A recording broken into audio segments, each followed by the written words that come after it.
halfway through 2024. Wow, it's almost the end of June. That means it's almost July. How many games came out? Not a lot, right? I feel like there haven't been that many games, but I played a bunch anyway because I'm a professional gamer. And that's why today we're going to go through the Coney tried and true method of ranking every single game I played this year. As you can see, some games are not from this year, like Final Fantasy VII, that is the original, and F-Zero GX, which I played on stream, I think in the end of December, but I'm putting it on here because I want to rank it. This is the Coney ranking system. All games can be ranked by two axes, okay? Bad to good, right? The objective quality of a game, but then you can also rank them by how mainstream or niche they are. And this is important because the indie darlings are made for a more concentrated niche audience, and I usually love those games. However, you also have games that are mass appeal that everybody's supposed to like an Assassin's Creed or a Far Cry, mostly just Ubisoft. It's mostly Ubisoft. So we're going to rank these games based on where they should go, according to me, right now. Here we go. I hope I rank your favorite game. I didn't play Sonic Adventure this year. Stop. I'm not doing this, although that would be funny. No, I'm not gonna do it. I actually thought about it. That would be kind of funny. Oh, wait, I forgot. There's one thing we do need to get out of the way right away. Hold on, I did forget about this. There is a game that's not on here because it's not out yet. But I think I'm okay with ranking it based on the early feedback. Everybody, I'm pretty sure that Elden Ring is going to break every fucking record in the world. Everybody is saying it's 10 out of 10, the best game ever made. It's up here. It's in the top right. And after the Kai Cenat stream, this thing is going to break fucking records. It's probably Game of the Year as a DLC. Are they allowed to do that? Well, it's going to shatter it. I'm going to put it up here. I'm going to squeeze it in there so we can still see Worthy. But I genuinely wonder, after that influencer stream, after Kai Cenat played the whole thing and had like 200,000 people watching him kill Radagon, what are the numbers going to be like? Coney, let's rank bounties. Shut up. That might be fun, actually. Top bounty is RoboQuest. In fact, should I just start there? RoboQuest is really good, but ain't nobody going to play it. I don't know. I feel like I didn't hear enough about it. It's very good if you guys haven't played it. I had a sponsored thing for RoboQuest, and I still ended up, like, beating the whole thing because I had a lot of fun. It was a 2-hour bounty. It flew by, and then I just kept playing. It's kind of a, kind of like Doom. It's on Game Pass, so check it out there. It's extremely good. Let's also get this out of the way, because, like, I don't think there's any, like, controversy about this. In case you guys didn't know, I played Final Fantasy VII for the first time this year, the original, and I have no attachment at all to the series or to JRPGs, Final Fantasy, anything. No nostalgia. This game is genuinely a masterpiece. For the bit, I kind of want to keep Elden Ring up there, but like Final Fantasy VII is like bigger, like it changed the world, right? It's so fucking good, man. Yeah, Final Fantasy VII is one of the best games ever made. And I'm not even a JRPG guy. I think the gameplay isn't great, but the story's great, and I think it holds up even if you play it now. Try out Final Fantasy and see how much you like it. And then try out Sonic Adventure and be like, damn. Ugh. That's the last time I'll mention it. I swear. Okay. Last time. Children of the Sun was good. I kind of stopped playing it, and I haven't had a reason to go back. I did like it, but I think it's one of those games that once you turn off, you don't think about it anymore. I'll probably put it like here, but even lower. It's pretty short. Yeah, I think you have to play it all in like 1 or 2 sittings. I just haven't gone back to it, but I do like it. Another indie game, which a lot of people were talking about, another Crab's Treasure, and this one's a Souls game, kind of like Elden Ring. People call it Sheldon Ring. Haha, because you're a crab. I don't think this game was great. I don't think it was bad. I mean, I did beat it. Critical hit for the right person, which you are not. I've never heard of this game before. Really? I thought it was all over the place. Probably in the middle, I would say, but I think it did have a wider reach than these games, if only because, like, you know, influencers were talking about it. It sucks for me because I have been, for literal years, I've been an advocate for, like, I really wish there were, like, more accessible Souls games, like a little bit easier, that would appeal to a wider audience, because I thought the first Star Wars Fallen Order game was very good at that. And this game was kind of that, but it just felt wonky. I didn't realize how hard it was to get Souls stuff right until when you go back to a FromSoft game, you're like, oh, it's like this. Let's do a lot of indie games, just a big wrap up. Crow Country, I really liked. Probably even worse. Probably like here. Probably even more. I need to use more of this scale. I mean, it's like a Resident Evil. It's like a theme park Resident Evil, but I don't mean theme park as in the setting. I mean like literally like a little small scale version of what a Resident Evil game is, but I really liked it. More people know about Crow Country than the robot game. Wait a minute. Wait. I know how to check this. 832. You guys are dumb. You guys are stupid. I think you guys are getting recency'd because, like, RoboQuest, like, came out a while ago and they had small updates. Let's do a home safety hotline because you guys never heard of this fucking game. I liked it. Good. Oh my god. It's the lowest. This is going to be the lowest by a fucking mile. It was really cool. Look it up. Yeah. If a game is on this list, it is because it is good enough for me to, like, think about it, talk about it. I played some games for, like, an hour, or, like, played certain games for hours or something, but they didn't really stick in my memory because, except for one, and that's Rubber Hose Rampage. This game is dog shit. It's awful, but it's so funny. It's so funny, though. It's so fucking funny. And does that make it good? That doesn't make it good. If you guys haven't seen it, I have a video about Rubber Hose Rampage on the Twitch channel, or on YouTube, and it is genuinely one of my favorite. If my YouTube channel could just be that, I would be so happy. That's my retirement angle. Playing dumb itch.io bullshit. The problem here is it's not hipster bait. It's just like, no hipster is going to be like, it's a great game. I don't think any hipster is going to go to bat for Rubber Hose Rampage, though. You know what I mean? Actually, it's a hidden gem. Hades 2. Do you guys promise not to be mad at me? Do you promise not to be mad at me? You have to promise or I'm not going to say it. I'll just get rid of it. I'm not going to rank it. You have to say yes. It's not finished. It's not that. I don't like the way she fights as much as I like Zagreus. That's it. That's all. I don't like her weapons as much. The game is more about, like, spells and long-range stuff and zoning or whatever, and I just don't like it as much. It's not bad. I just don't like it as much. I'm not bad. I beat it multiple times. I'm very good at the game, actually. It just feels slower, and I don't like it as much for that, but it's not bad at all. What's the high for Hades 1? I think Hades 1 is higher. I would put Hades 1, like, it would be less popular, but probably, like, here. I liked Hades 1 more. Speaking of, you guys are fake Hades fans. I've been with Supergiant forever. I know all the games they made. Anybody, what the fuck you know about Pyre? Huh? Ain't nobody played Pyre. Why are you not playing Pyre? I was in the trenches. I played Pyre, I played Transistor, even though I didn't really like it, and I played Bastion. Pyre goes crazy. The gameplay itself was kind of ass. I did not like the gameplay, but the dialogue and the characters were awesome. Animal Well. While we're in the business of being mad at Coney, I find it really hard to judge this.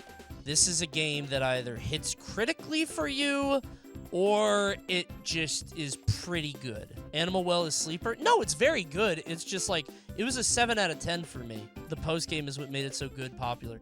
Yeah, I just don't like, if you're into that meta thing, like the sort of meta after the game, where you're on forums and talking about, well, I saw this and I saw that, and did you know about this, blah, blah, blah. Like, I bet it's a lot more fun. I hate doing that. I want to experience everything in the game by myself. I don't want to talk to anybody. I don't want to have to talk to other people in, like, this collaborative effort to unlock the secrets. I don't like that shit. I just want to find it all out myself. It intentionally doesn't want to lead you into its deepest secrets, which is fine. That's a fine thing to do. I just don't vibe with it myself. Is that not also Souls? No. In Dark Souls, you can play through the entire game, get a full game's experience, and then you go online and they're like, hey, if you turn into a tree and then walk into this swamp, you get to access this secret area. Like, what? But that's a collaborative effort, but that's like icing on the cake. Animal Well is like a 2-layer cake with 3 feet of icing. It's too sweet for me. You know what I'm saying? I need more steak and less sizzle. That's how I feel, though. Tekken 8. Let's do Tekken. Get Tekken out of the way. Disclaimer, I am not good at Tekken. I am not a competitive fighting game player. Do not watch this if you are going to critique the game at a competitive level or anything beyond surface level. I think this game fucking rules.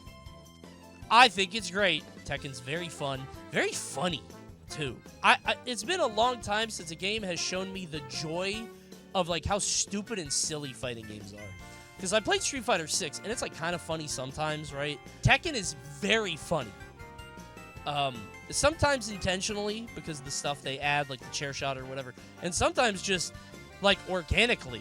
Adding that third dimension makes things very silly. X-Defiant is not good. If you don't know what this is, it is Ubisoft's Call of Duty clone that's free to play. It is absolute slop, but I do like it. I do like it. X-Defiant is sheep food. I don't know how popular it is, though. I have no idea. I think it's pretty popular. It's Ubisoft and people like Ubisoft. I put it like here, above Animal Well, but below Hades, and I give it like a 4. I put it like here. However, it is a 4 that I was attached to for like a week. I played it every day for a week, did all my dailies. It is such fun, stupid, brain-off bullshit. I love it. Coney hating even when he liked it is so in character. Hey, you could go to any YouTuber on the planet for brain-off, mouth-open, soy-faced positivity. I'm the reality check. I tell you the uncomfortable truths. And you want to know another one? I don't have one to bait you with here. I was going to say, chat's favorite guy. Balatro? Dog shit. I don't have one here. I don't have an angle. I tried to find an angle. F-Zero sucks, actually. I don't have anything here. Helldivers is very good. I struggle to know how popular it is. It was like, you know, hugely popular for like a month. Oh, good heavens. Still 50K. Damn, dude. I love Helldivers. I haven't played it much lately, but that's awesome. I put it like here. Better than Hades, too. I think so. Yeah, I do. Let's do F-Zero. Good-ass game. Good-ass game. Good-ass game. Slightly below Tekken. Slightly above Helldivers. Nothing compares to this game. The feeling of this game is indescribable. If you've never played F-Zero before, please try it. Boot it up. You gotta feel it. And like Aero GPX is coming out, and it looks great, played great, but it's not gonna check all the boxes, right? It's not gonna have the same level of polish. Pal World. Listen, okay, it's my list, right? It's my list.